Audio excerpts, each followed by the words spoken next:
আমরা যারা ফেসবুকে কাজ করি আমরা সময় মেনটেন করে ভিডিও ছাড়ার চেষ্টা করি, কিন্তু কারেন্টের যে সমস্যার জন্য আমরা ভিডিও সময় মতো ছাড়তে পারি না। কিন্তু ফেসবুক সেটা মেনে নেবে না। আমাদের এর মধ্যে থেকে আমাদের সময় বের করে নিতে হবে আর টাইম মতো ভিডিও ছাড়তে হবে। তো আমরা চেষ্টা করব সময় মতো ভিডিও ছাড়ার জন্য। এই যে দেখেন কারেন্ট নাই, কত কষ্ট, রান্না করতে গেলেও কালার আসে না। আর আমি সবসময় কাঁচামরিচ দিয়ে তরকারি রান্না করি, আমার তরকারিতে কালার এমনিতেও আসবে না। তো দেখেন কী দিয়ে কী রান্না করলাম সম্পূর্ণটা তাদের সাথে শেয়ার করতেছি। এটা হলো গুঁড়া মাছ, আর গুঁড়া মাছটা দিয়ে টমেটো আলু দিয়ে রান্না করলাম।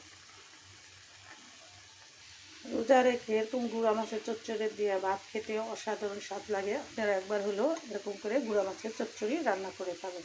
এটা হলো বাটা মাছ বলে, সেটা বাটা মাছ দিয়ে আলু দিয়ে টমেটো দিয়ে রান্না করা তরকারি।